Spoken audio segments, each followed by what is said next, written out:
interpreters in advance for helping us to get through this day. I'm speaking to you from Vienna, which is the capital of Austria. Sisters and brothers, we met at our World Conference last year in Stuttgart, and nobody could imagine at the time what was going to happen. Corona has got our life firmly in its grip. It has a massive influence on our economies and on our world of labor. And it has a massive influence also on the work that is being done by our trade unions and also, of course, on our affiliates and members. The virus will be around for some time. And even when we find a medical way to deal with it, we will still have to deal with the very serious economic effects. As mechanical engineers, we realize that parts of our industry will come under pressure, primarily with all those aspects of our industry which have to do with the combustion engine. And here our industry is in crisis. But we also know that to be able to produce renewable energies, in order to be able to develop public transport, in order to have sustainable energy networks and agriculture and recycling, we need to have green technologies and machines. And we believe that there are future markets with green jobs which will be available, and that is clear to us even now. But in order to ensure that green jobs also spell decent and good jobs, we need to have trade unions. And we have to understand what changes are taking place in our sector, and we have to ask ourselves what we can learn from one another and how we're going to deal with those changes. I hope, sisters and brothers, that today's session will help us make one step in the right direction. And I'd like to say, welcome to our conference. Corona worldwide is leading to massive economic repercussions, but also social repercussions. We've got a lot of discussion issues to deal with, and I'm sure that I will take up some of the points later on, points that affect Germany and other parts of the world. We are dealing with the Green Deal. We have a statement made by the European Commission, which is based to reduce CO2 gases and other greenhouse gases in Europe. And Europe wants to be in 2050 climate neutral, and in 2030 the climate emissions will have to be reduced by 55%. That is a major undertaking. We're not talking just about a few percentage points here. We're talking about massive consequences. But it also brings opportunities which always go hand in hand with the risks. For example, risks on what's going to happen to industry and what it's going to mean for our sectors. And I'm referring obviously to mechanical engineering in Europe and in other parts of the world.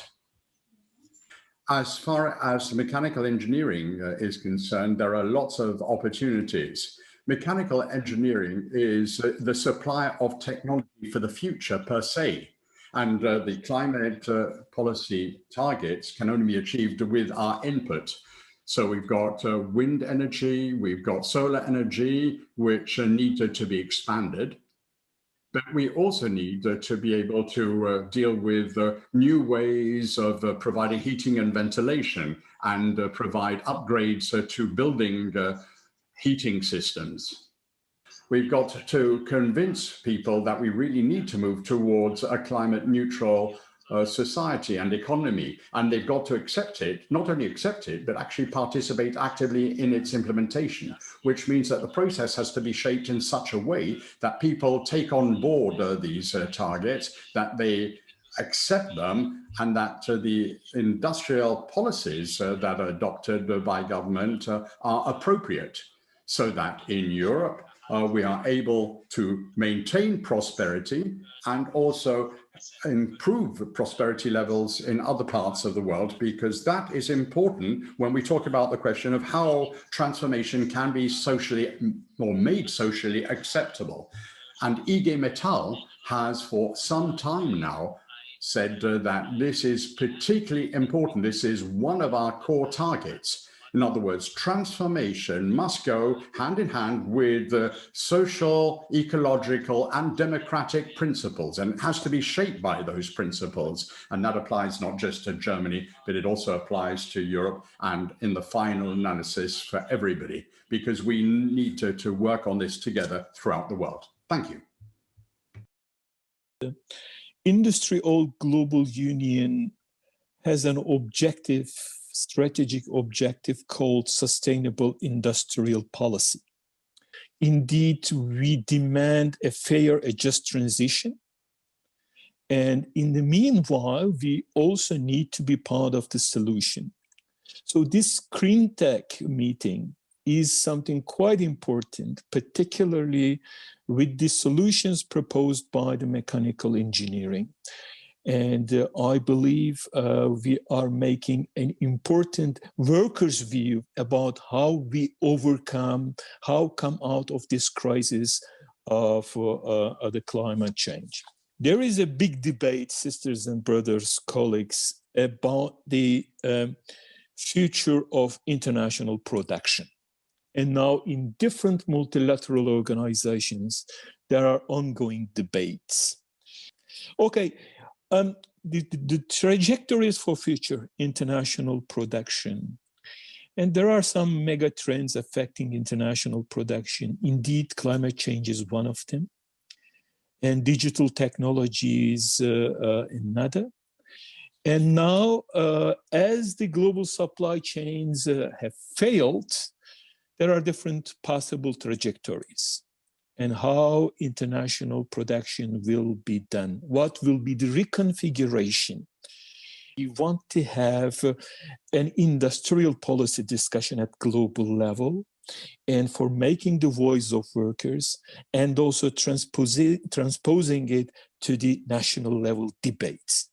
And then all those discussions related to climate change, related to using new technologies, digitalization, for transforming the current industries, and also for finding the new forms and the instruments and the industries, new type of industries to keep zero carbon economy are the burning issues, the hotspots at the moment in all those discussions in different multilateral organizations. And this GreenTech is an important issue for Industrial Global Union. It is an important policy search and an input to the industry, to the future of the industry. This is why your inputs are quite important. And I believe that we will have a good debate and good understanding for preparing our industries, for our jobs in better situation, considering the changing, transforming environment around us. I wish you all great success. And then I am certain that we will have important inputs and good outcomes at the end of this meeting. Thank you very much, Kemal, for this very detailed input to set the framework where we are working in. I will not go into details over the projections of the economic development. Kemal has mentioned already what has happened. I just want to raise your awareness about one interesting issue. We have different scenarios. If you look at this blue line here, what you see is that was the projection of the OECD at the end of 2019 with respect to the economic development in the world. Then COVID came, and the red line is what happened as a matter of fact. And now we are kind of at a crossroads, because different scenarios describe different consequences. That was the middle scenario, but these are the two different options, a upside or downside scenario. And at this moment, the upside scenario looks rather optimistic, whereas many countries are going either through the second wave of COVID or still remain in the first wave. And that means that economic outlook is quite blurry at this moment. But on the other hand, there's also one positive, if you can call it, within this catastrophic situation, one positive result where OECD remarked, well, policy has returned. Remember, over the last 40 years, neoliberal politicians all over the world have told us, well, governments have to stay out of economy, the market will do its best, and that will be for the best of consumers, of workers, etc., etc. Well, we as trade unions always have stated that this is rather the best for billionaires and capital, and not for the workers. But now also OECD has indicated, well, without the intervention of the governments, of the states, the COVID crisis would not be handled.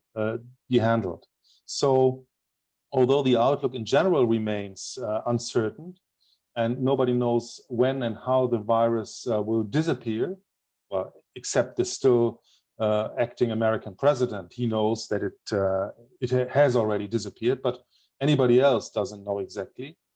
But on the other hand, and that's what also Kemal and Wolfgang and Rainer already mentioned, policymakers today can play an important role in shaping the recovery. And that goes also for the issue that we are discussing today, the GreenTech, which is one of the future sectors where change can happen. And the virus has created an enormous pressure on companies and governments. And one thing is clear, the virus triggers a faster change than had been foreseen. So general global trends are becoming faster, are accelerating, and that's referring to remote work. I mean, what we are doing here today is remote work. That's something we would not have imagined 1 year ago. And today, all our meetings in Industrial Global Union are taking place remotely. The second part is digitalization is speeding up. It was already a trend. And insofar, I think what Rainer mentioned earlier, that we have to look into two mega trends in our sector, which is digitalization and green tech. This is here coming together. And the third one is automation is also accelerating through the COVID because some manual work simply cannot be done due to social distancing rules and hygienic rules in production.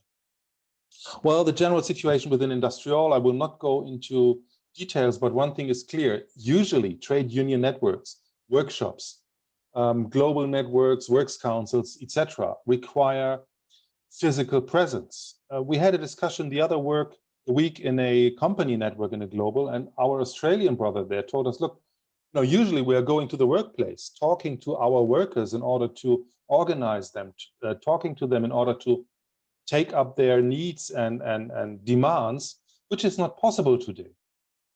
So communication is key for our work in Industrial Global Union as for each and every affiliate. And e-communication is just part of the substitution. So we need to find new ways and we need to keep communication up. Another mega trend which has been accelerating is social dialogue is at risk. It's not only that democracies are under threat, as we right now these days see in the United States. What we have seen in many governments, in many countries, is that these governments protect the companies, the capital, but not the people or the workers. Like here in Switzerland, where I'm living, there were companies asking for short-time work remuneration. So the taxpayer, the workers paid for the short-time work, but at the same time, these companies were paying billions of dividends to their shareholders.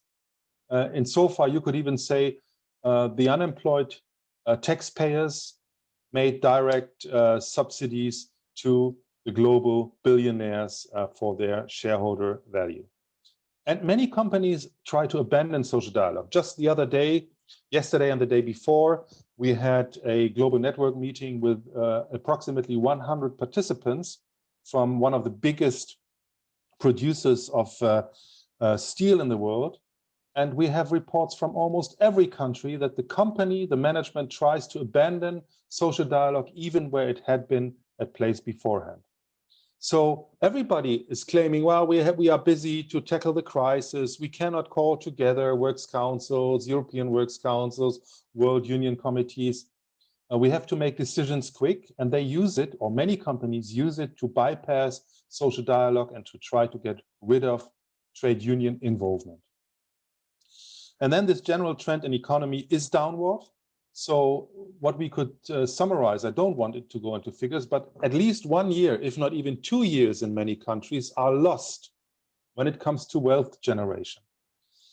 And in addition, there is this mega trend that even got stronger during this crisis, that the distribution of wealth is becoming even more uneven.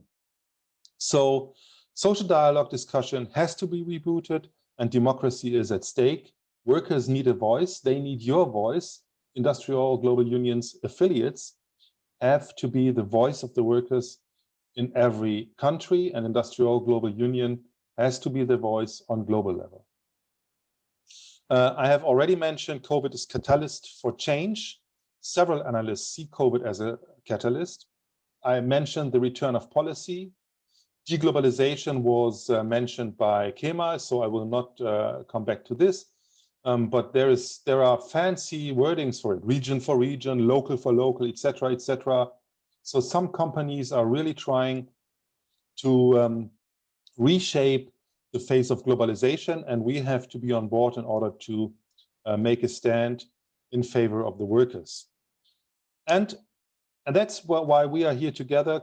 It is and can be and should be a catalyst for green growth. The next speaker will be far more competent in describing how this was triggered and can be triggered, because everybody knows the climate crisis is not solved by this COVID crisis, although maybe today in Delhi the air is cleaner than it has been last year.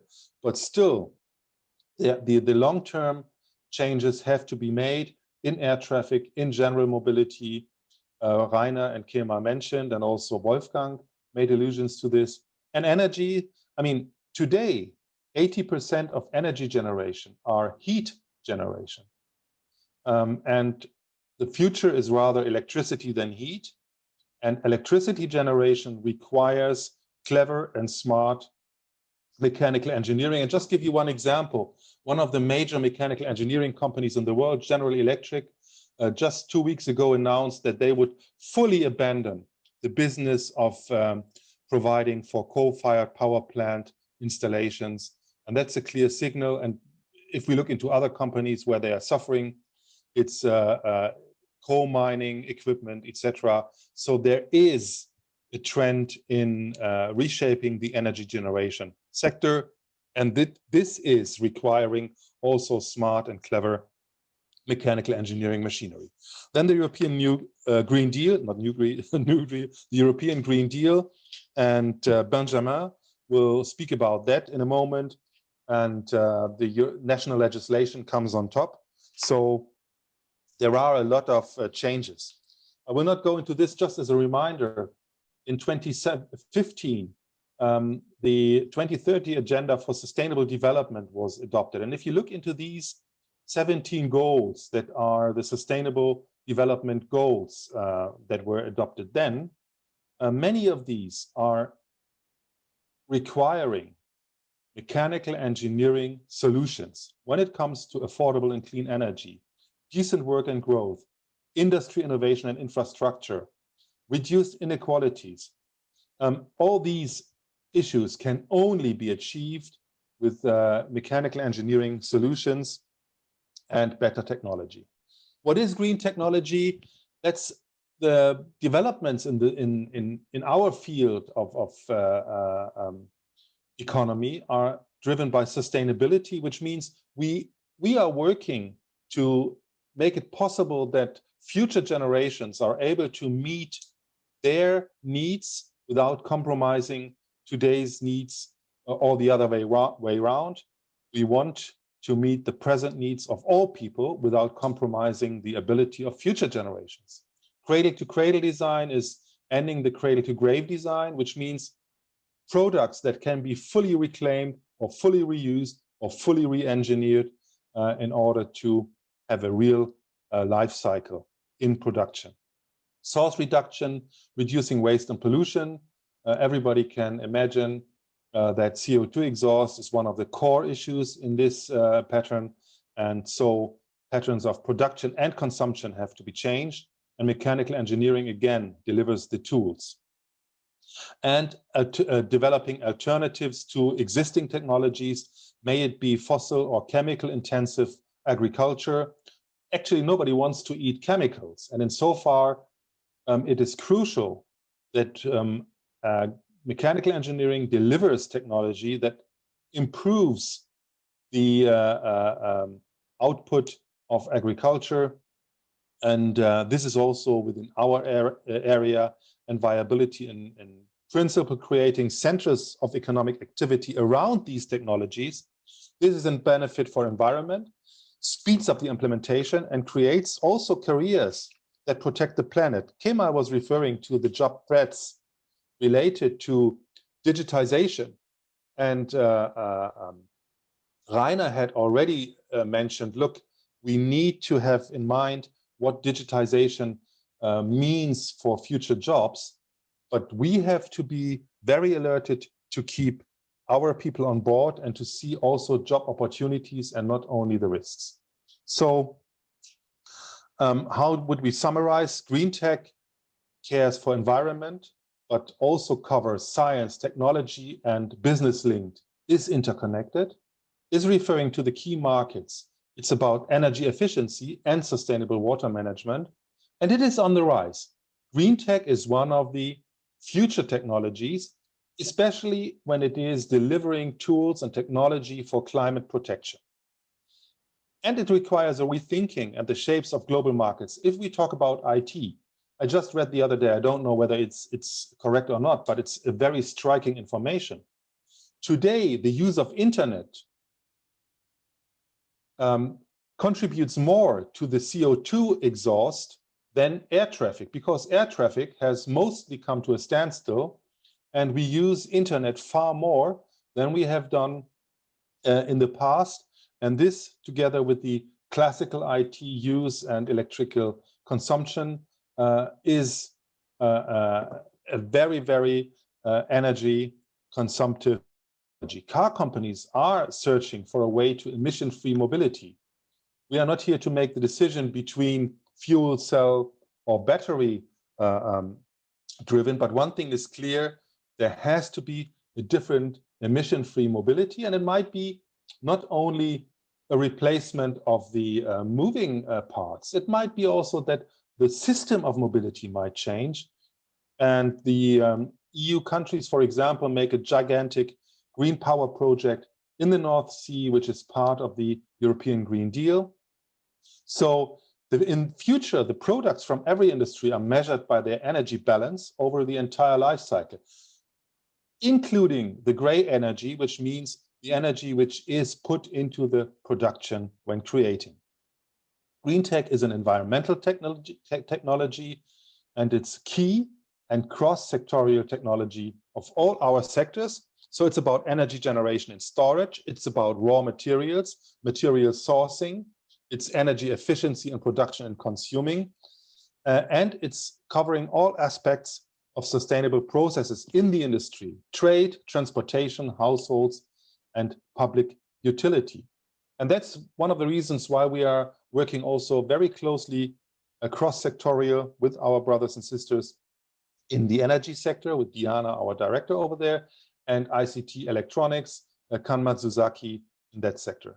So Industry 4.0 and green technology are overlapping mega trends, working environment.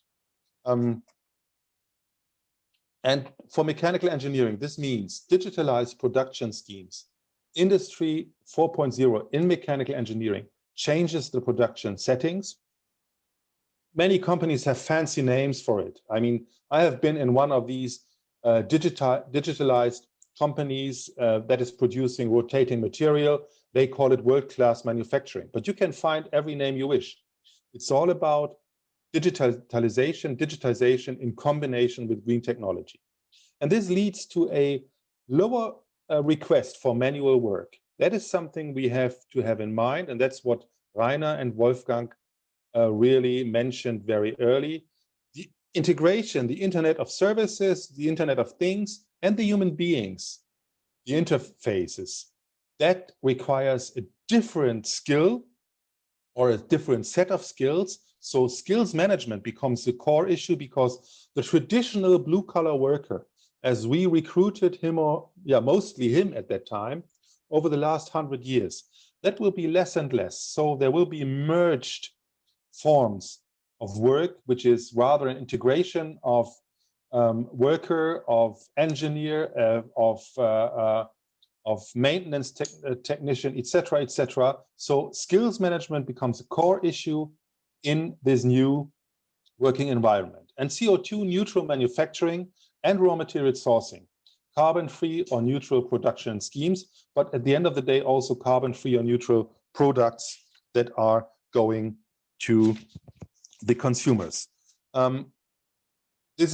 I just try to put together what we are striving for, and the goal has to be just transition, including workers and trade unions. We have to give workers a voice and avoid that workers just being victimized. And on top comes the COVID crisis, where we have to protect workers' rights and income in this global crisis. And if what you see here is that we need to work less manually, but the question is, what will we do instead? Will we create unemployment, or will we create less working hours? And Kemal mentioned earlier, there is some kind of trend that many governments say, oh, just increase working hours for fewer people working. But wouldn't it be better to reduce working hours and keep more people in working relations and in the production process? So these are the trends, the share between human beings and machines. And what you see, the share of manual work is going down also in the future. But at the same time, I just wanted to show this picture because that also gives some hope. I won't go into details, but according to the World Economic Forum, 85 million jobs are at risk in the next 5 to 10 years. But at the same time, 97 million jobs can be created.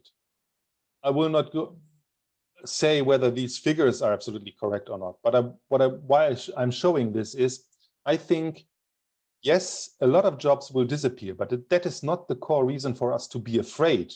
We should rather focus on how these 97 million jobs will be created and who will be the working people there and what will be the working conditions.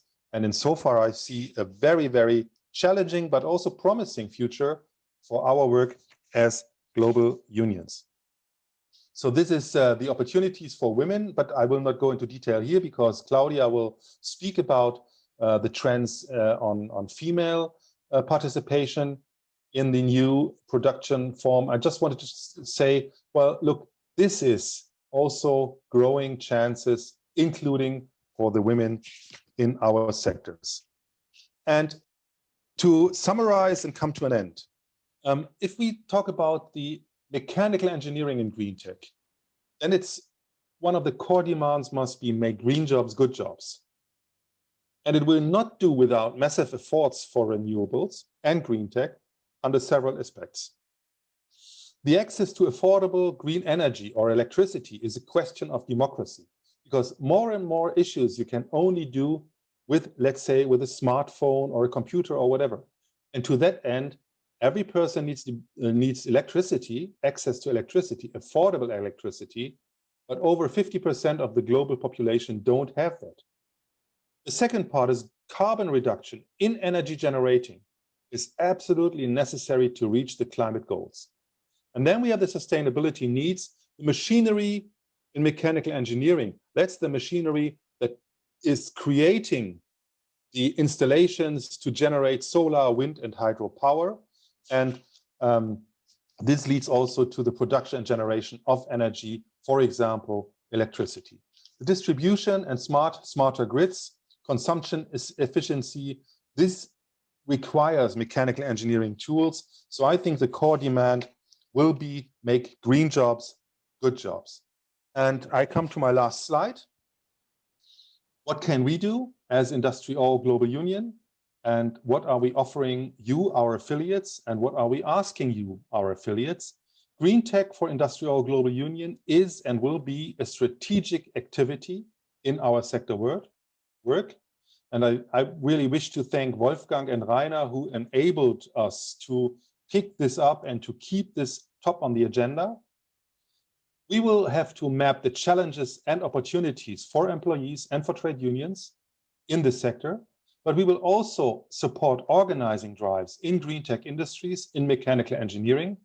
We will keep an eye on the combination of green tech and digitization. We will have to keep an open eye on the consequences for jobs, qualification, future for jobs, or future of work, and the just transition. And we will try to develop new means and tools to recruiting in a changing working environment. And also, that's very important for me. And so far, I'm very happy that we have almost every region on board today. We want to support our regions and the affiliates in the regions in order to work in this segment of green technology. And sorry for those who don't like this person. I know in some areas of the world you don't even mention his name, but still I want to say there was this German philosopher named Karl Marx who said, well, everybody can read in German or English, but the best part of this is the blue part here, where a Swedish friend of mine who is the SKF trade union chairman in Gothenburg in Sweden, he said, well, if I try to translate it into today's working environment, it means the worker of the future will program a machine in the morning, talk to customers in the afternoon, and develop a new production process in the evening. This is an evolution of work. And well, the Swedish don't like the word revolution, but I would say, other than my friend Jaco, this might be a revolution of work. And dear brothers and sisters, comrades, colleagues, this was my presentation. I hope I did not speak too long, and I don't want to steal time from anybody else. So thank you very much. And with this, I hand over directly to Benjamin. So in a nutshell, what I would like to do with you today in less than 20 minutes, I promise, Matthias, is first to briefly present what the European Green Deal is, with the key measures and some targets and instruments. Then I will try to explain why the European Green Deal represents a structural challenge for industries. And third, I will try to explain why and how the European Green Deal should be translated into an industrial strategy to fully tap the job potential related to the low carbon transition. So let's start with the Green Deal. The Green Deal has been announced and launched almost 1 year ago. It's, so to say, the flagship initiative, the main initiative of the current European emission. It's a package of measures which is quite ambitious and quite holistic at the same time. The idea is really to make the European Union as green as possible in the coming years. And as headline objective, you have climate change, and more precisely, the objective of transforming the EU into the first climate neutral continent. Climate neutral continent, according to the technical definitions that you can find in the policy documents of the European Commission, means that the EU should reach zero net emission. It means that the EU should be an economy where any source of emission should be compensated by equivalent source of absorption. In other words, even though the absorption of emissions through sources, forestry, carbon capture and storage might play a role, the idea is to bring down greenhouse gas emissions as close as possible to zero by 2050. When that objective has been announced, we thought, oh, it's quite of a challenge. But no need to say that in the current context, the current pandemic and related economic downturn, the challenge is even bigger in terms of employment, in terms of investment gap, and in terms of possible impact on social inequalities. What are the headline actions of the European Green Deal? As I said, it's quite comprehensive. It goes from climate ambition to biodiversity. It's also covering issues such as zero pollution and chemicals, biodiversity, agriculture, mobility and transport, and interestingly, industrial strategy, industrial policy is seen as part of that package, meaning that industrial policy is seen as an element of the Green Deal, as a key enabling element to deliver on the European Green Deal. Those ambitions will have to be translated into concrete and specific policy instruments. The European Commission has started already that translation process, and you can see a first list on the screen. And we, for instance, have an industrial strategy which has been published earlier this year. We have a European climate law which is currently under discussion, an EU renovation wave which targets the building stock. The idea is to really catalyze and accelerate the pace of the building stock refurbishment to try to put that sector in line with the 2050 target. Now, why is the European Green Deal a structural challenge for the industry?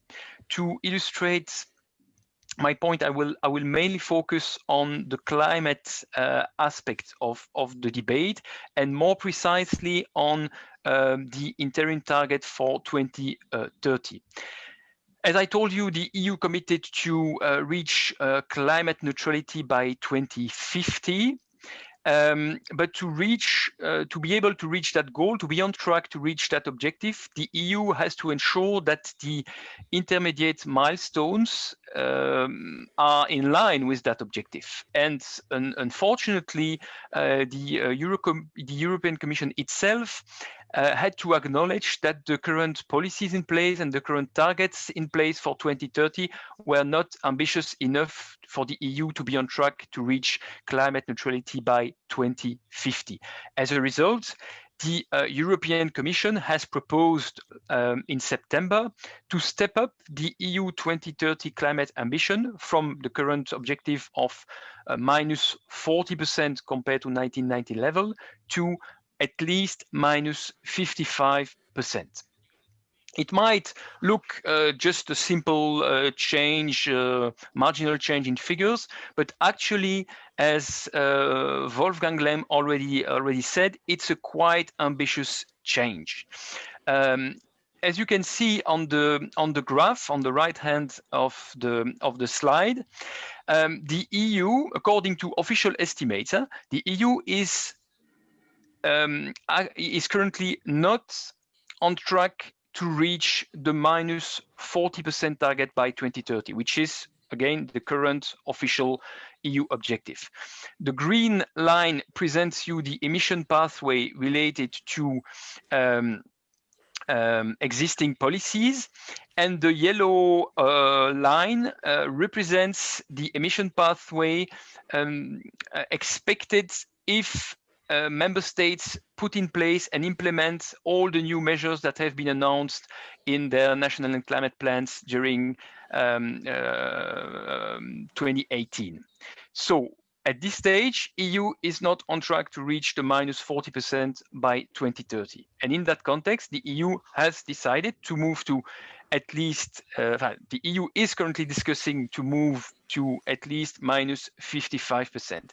It would be quite a spectacular jump, which would require additional measures and a deep revision of existing climate policy instruments. And this has to happen, again, in a context of an unprecedented economic downturn. To try to put some figures again, I made my own calculations based on official data that are available today.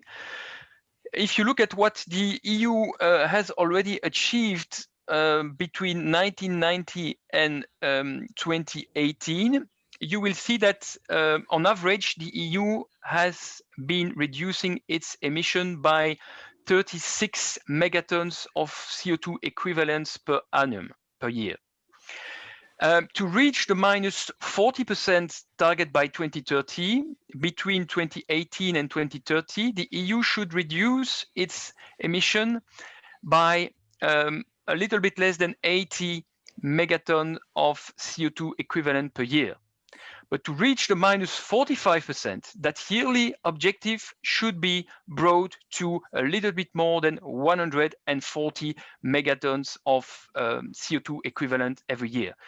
We can discuss whether those precise figures are fully accurate or not. It might depend on the number of gas you take into account. It might depend on whether or not you include emissions related to land use and land use change and forestry. But it gives you an order of magnitude of what moving the 2030 target to minus 55% means. It means almost doubling the yearly emission reductions to be achieved compared to the minus 40% scenario. It means roughly tripling the yearly emission reductions compared to what the EU achieved from 1990 to 2018. Moving to 55% also means a quick and deep structural change for industry. It's not only a matter of a general intensification of the pace of decarbonization. It's also a structural change for the industry. First, because if you look into sectoral figures, you will see that the intensification of decarbonization is particularly high in industries. I will show you some tables just after that slide, but this is the first reason why moving to 55% means a structural challenge for the industry. Then you, of course, have the employment dimension. If you look at macroeconomic level, the modeling used by the European Commission in its impact assessment show that at macroeconomic level, the impact is not significant on employment. But again, if you disaggregate by sectors, you realize that the impact might be great, especially in sectors, of course, depending on fossil fuels, but sectors that are also often highly concentrated from a regional perspective. It means that at macroeconomic level for the EU as a whole, those changes are almost invisible, but in some regions, highly depending on fossil fuel related activities, those changes might be quite significant and quite disruptive if not properly managed. The third reason why moving to 55% represents quite of a challenge is because of the investment challenge. We already knew that there was an investment gap in the EU to reach the minus 40% in 2030, an investment gap equivalent to 336 billion of additional investment per year in the EU, something equivalent to 2.3% of the GDP is to be invested every year in the energy system to reach the minus 40%. If we move to 55%, it's this investment gap is equivalent to more than 438 billion. This is equivalent to 2.7 and 3% of the EU GDP. So in a nutshell, moving to minus 55% by 2030 means a dramatic acceleration of the pace of decarbonization, especially in energy-intensive industries and fossil fuel-related industries. It means a deep impact on employment on those sectors, and it means also an increase of the investment challenge. if you look deeper, and I will go quick on those figures because I don't want to bomb you with too technical figures, but the European Commission proposal to change the 2030 target is accompanied by an impact assessment based on different scenarios, combining different policy options. And if you look at the scenario which offers the highest chance to reach the minus 55%. This is the mixed scenario in the middle of the table. And you can see that it implies emission reduction of 67.5%, for instance, for the supply side of energy, minus 70% of emission reduction for the power generation, minus 22% for industry, etc., etc. So quite intense increase of the emission reduction efforts for those sectors. In terms of in terms of employment, I have to play with the different windows that are opened on my screen to see my presentation. But if you look at the minus 55% scenario, in a scenario of fragmented action, meaning that all countries in the world will not move at the same pace regarding decarbonization, which I think is the most probable scenario for the next decade.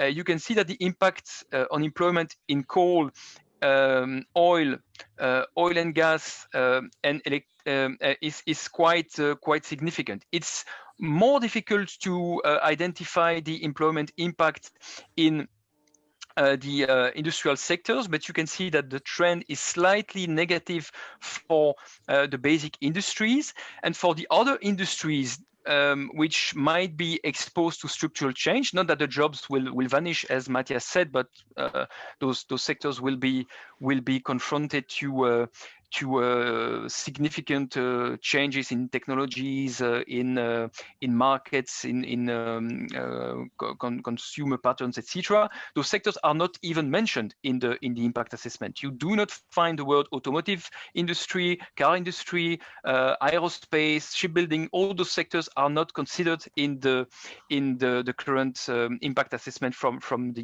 European Commission. This is, by the way, something we are deploring quite much at this stage.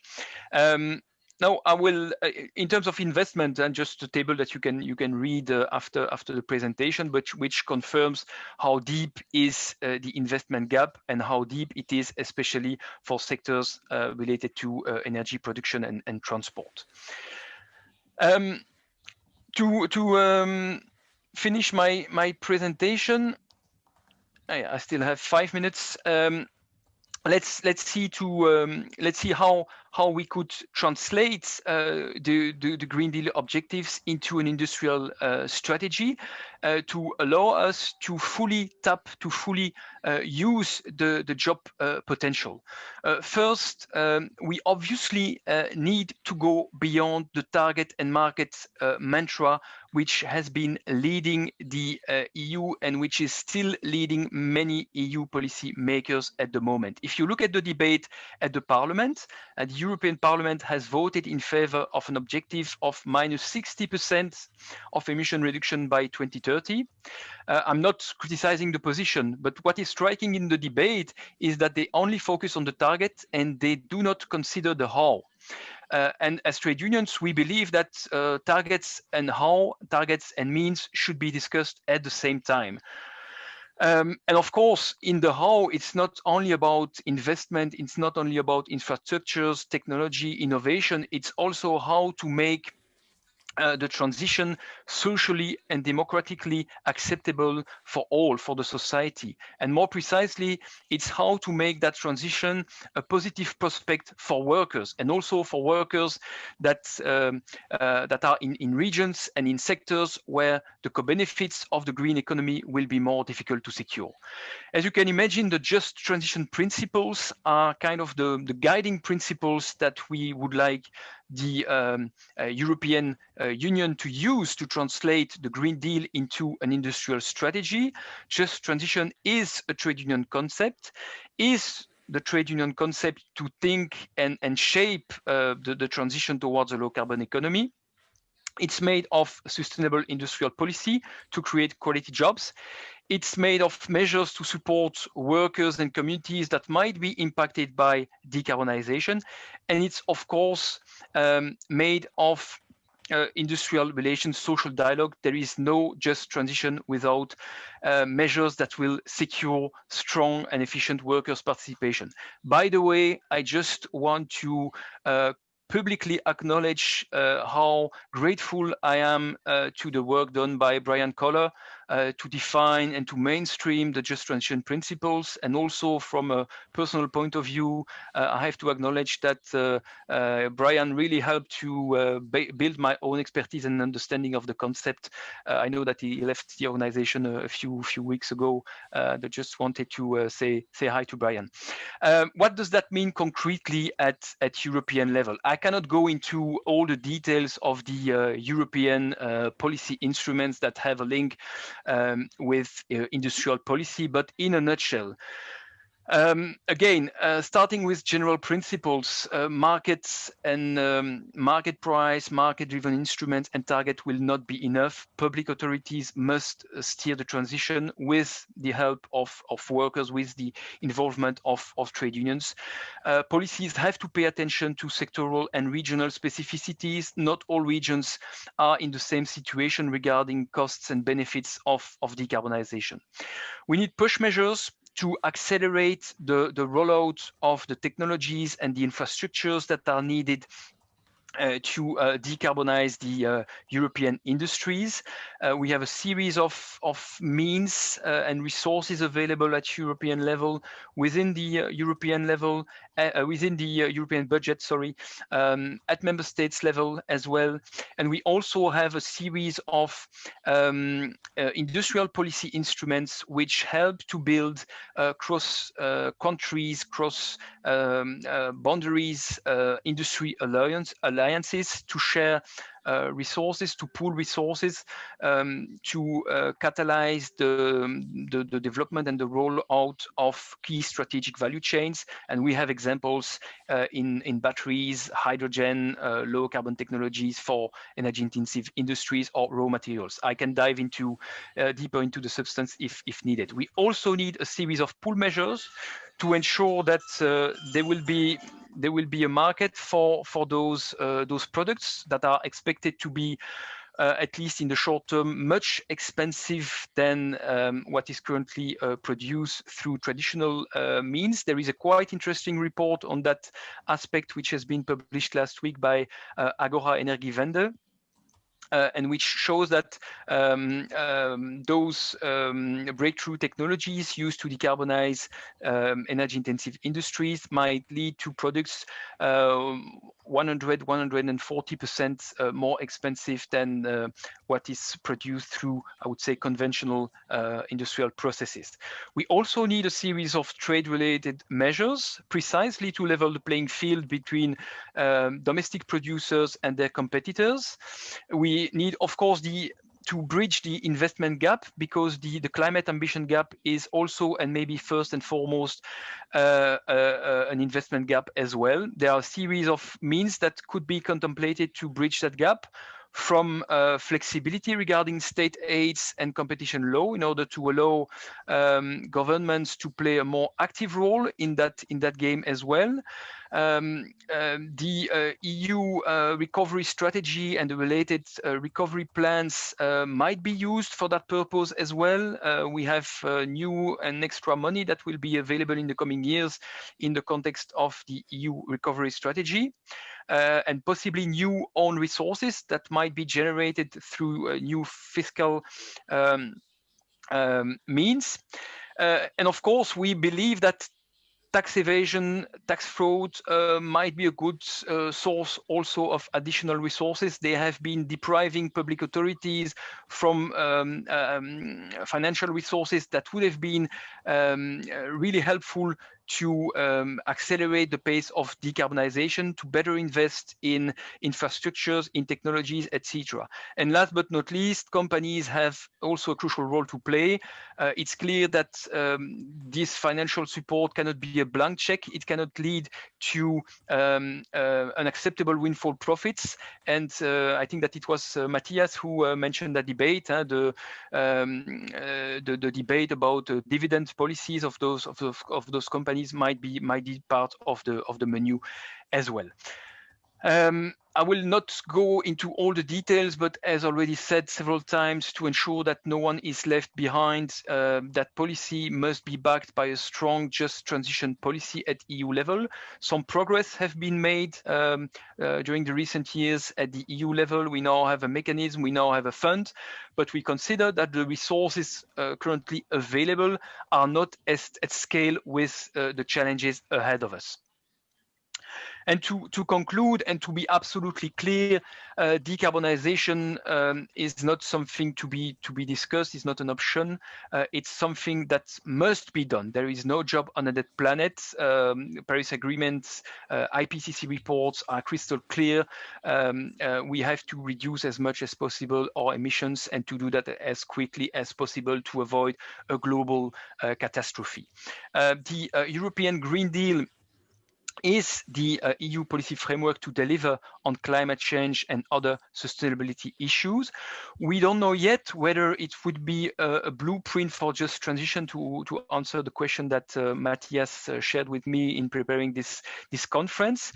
We can see that there are a series of positive developments in terms of industrial policy, in terms of just transition principles that might allow us to create and to fully exploit opportunities ahead of us to create green jobs in renewables, in a series of other sectors. But let's be clear, this is not automatic. This will not be automatic. We need to ensure that the right industrial policy framework will be put in place. And this is our role as trade unions to fight for that. And this is our role as industrial Europe to fight for that and to make pressure on the EU policy makers. And this is something we are working on with our affiliates, as you can imagine. This is in a nutshell what I can say at this stage about the European Green Deal and how we see it as industrial Europe. And thank you for your attention, and I'm of course ready to answer any question you might have, or to listen to any remark, suggestion, or comment you might make. Thank you. I think we need just to visualize this, and Benjamin made the point. This core issue when we discuss this in the European context is that we want to think of both aspects at the same time.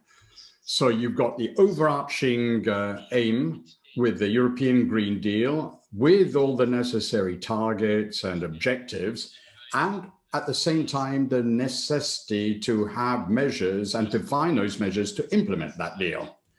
But the second set of subjects which have also to be addressed is European industrial strategy. And therefore, that also means what kind of policy we want in European industry, and what kind of future investments are needed in order to finance that policy and to implement some structure which allows us to add value, to create something that is future-oriented in the European Union. And that can only be done if we combine all these issues and think in a holistic approach. So I think that we've got to have a two-pronged approach. We've got to make a step towards climate neutrality over the next few years, but at the same time, we need to have steps to maintain the industrial substance and the industrial fabric of our countries. And that goes hand in hand with our demand that the social situation also be addressed and to improve the social situation of people in Europe. So I think that these are two core issues which need to be combined with one another, and we need to develop them in parallel. Perhaps I just wanted to add that in addition to what Benjamin was saying. Thank you, Matthias. I'm glad that we have the women's perspective on this important matter,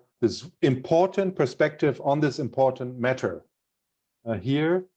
And Claudia, you have the floor. I'd like to give you the women's perspective, and more specifically, the perspective where we have with regard to changes in the world of labor.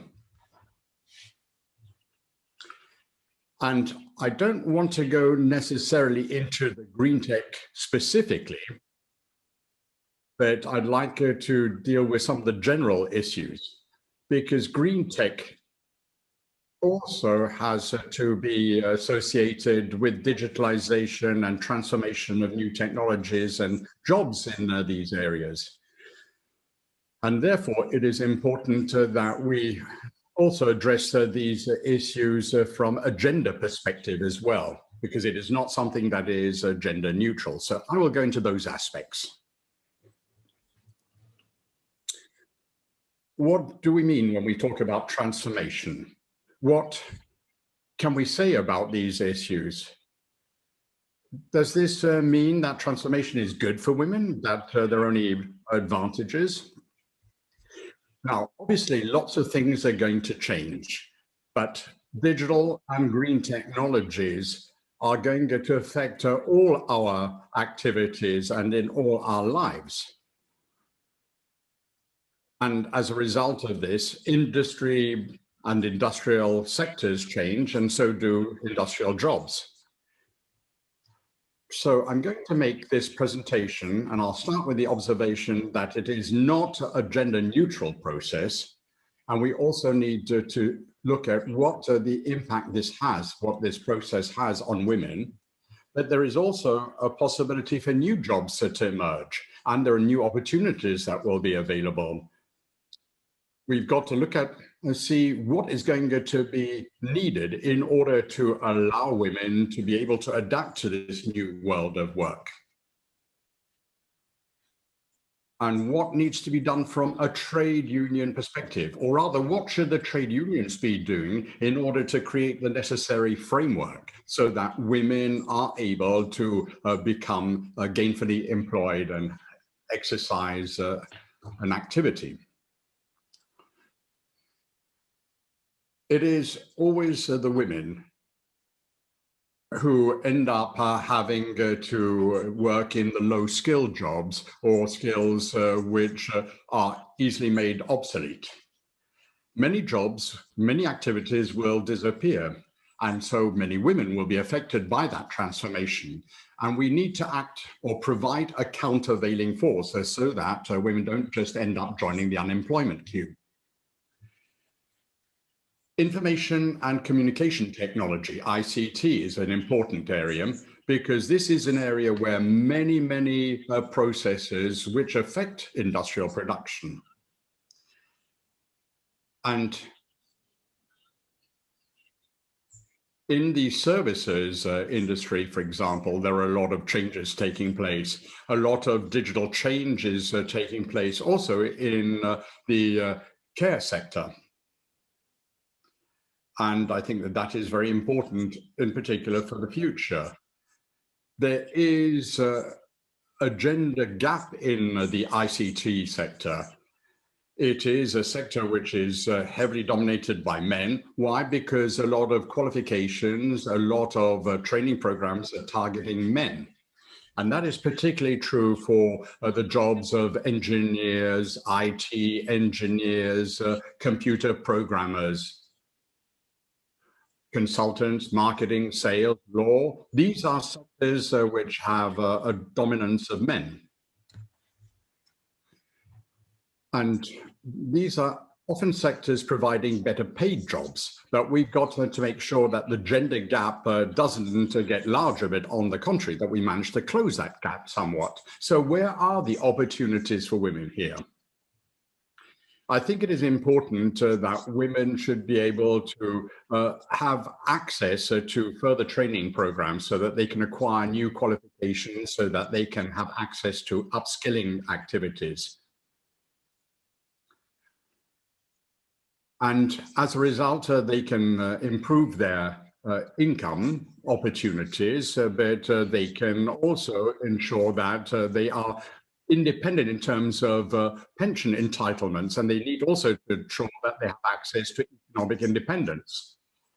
Now, if all these criteria are fulfilled, and if women can take advantage of these new opportunities, then women will end up having an opportunity for a better life.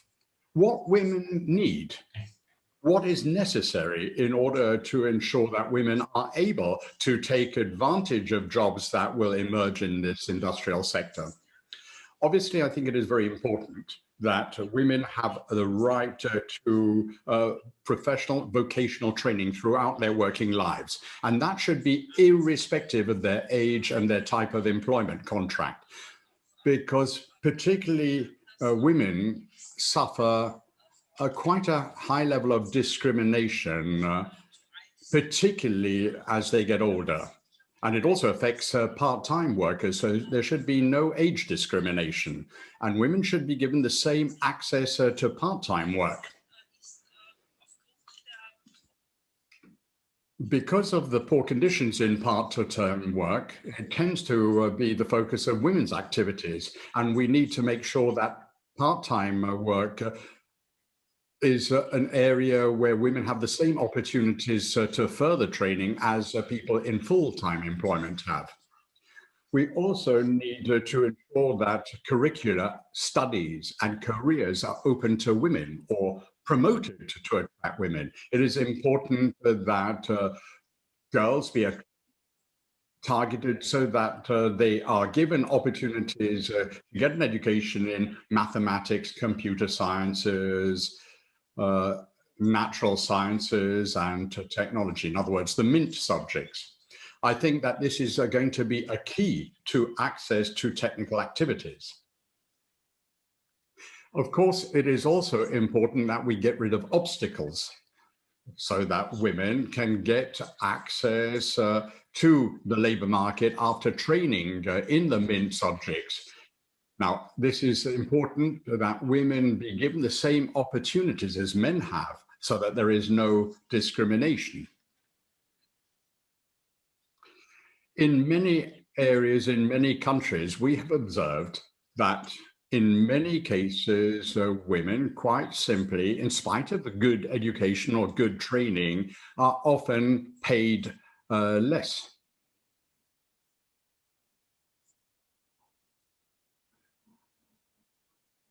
A lot of women simply don't have the circumstance or the conditions available because they have to also look after their children.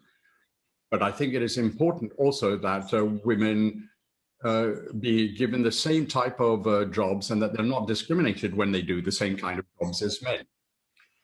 I was talking about pay and pay discrimination a moment again.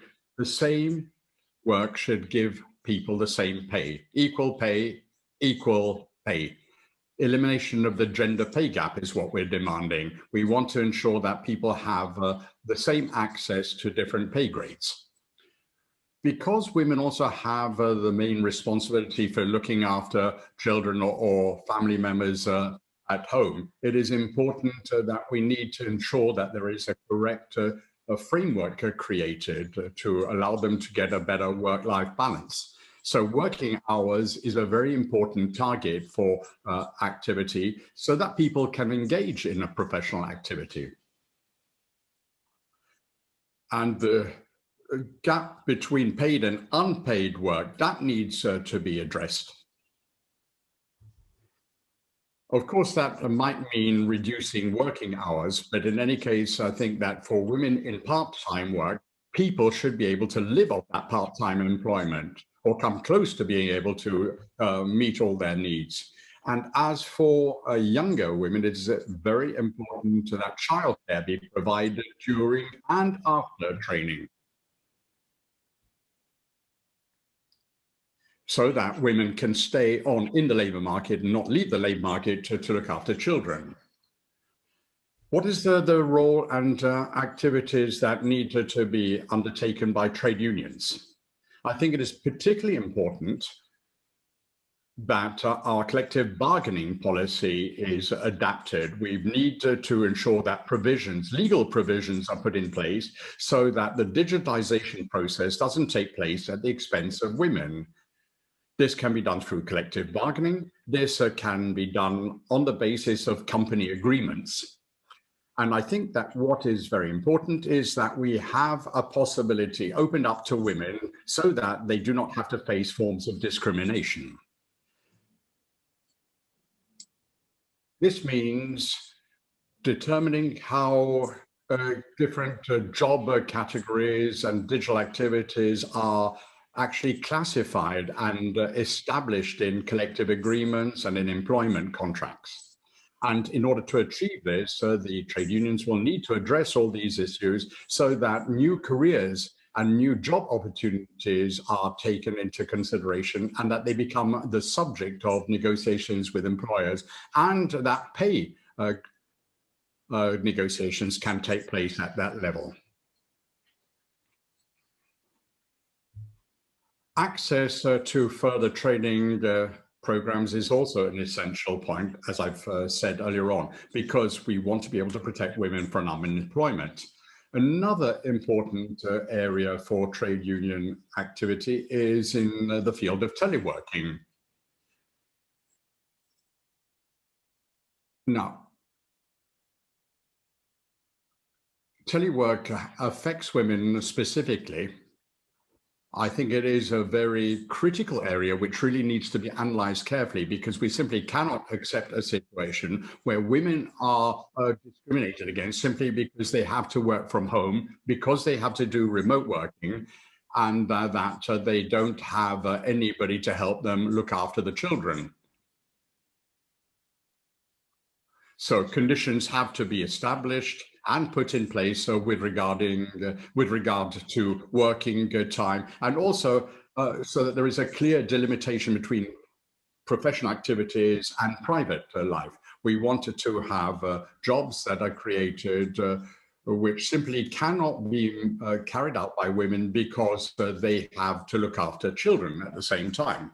You cannot have people being expected to work around the clock, as it were. So you've got to have a clear delimitation between work and private life.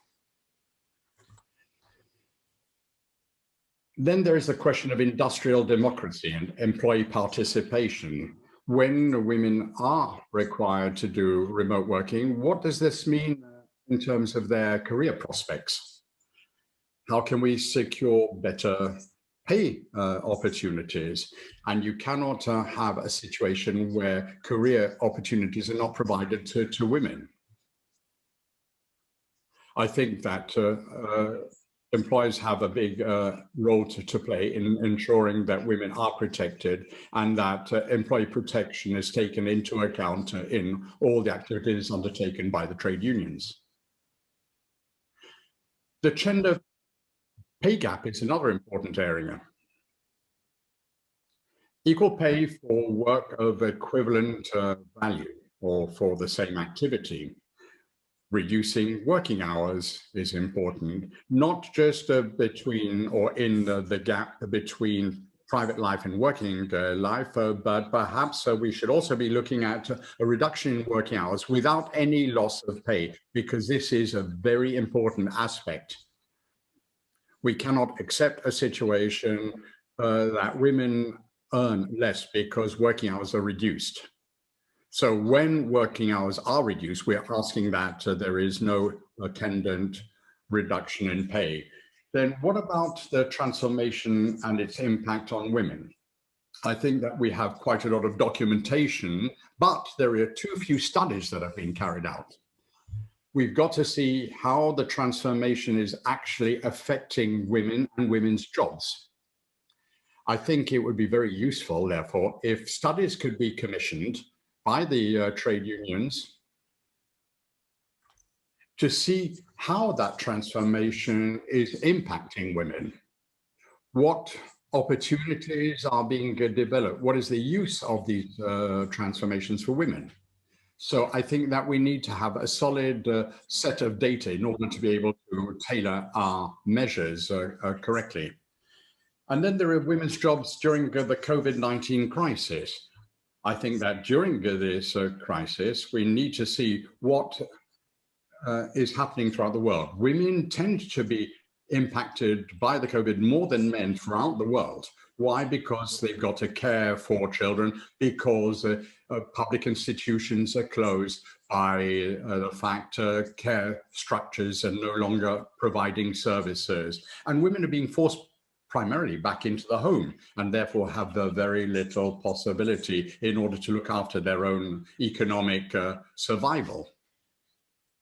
So we've got to make sure that when measures are taken, and when we talk about measures, we're talking about the economic stimulus packages that will be adopted once the crisis is over, that those packages are designed in such a way that men and women can benefit equally. And again, this is important so that women are not disadvantaged, and in order to allow women in future also to find a good job, and to be able to ensure their very existence. Another final point for women, when we talk about securing our own existence, our position in the world of labor, I think a focus must be for Industrial Global to develop campaigns. In fact, we've had campaigns for many years, and we've got to continue those campaigns against violence against women. Women need work in order to have equal opportunities and in order to have decent pay, but they also have a right to a life without violence, because this is the only way we can ensure that people can have a discrimination-free life. This is something that we as trade unionists must never lose sight of. Women must have the same rights and the same opportunities. Thank you.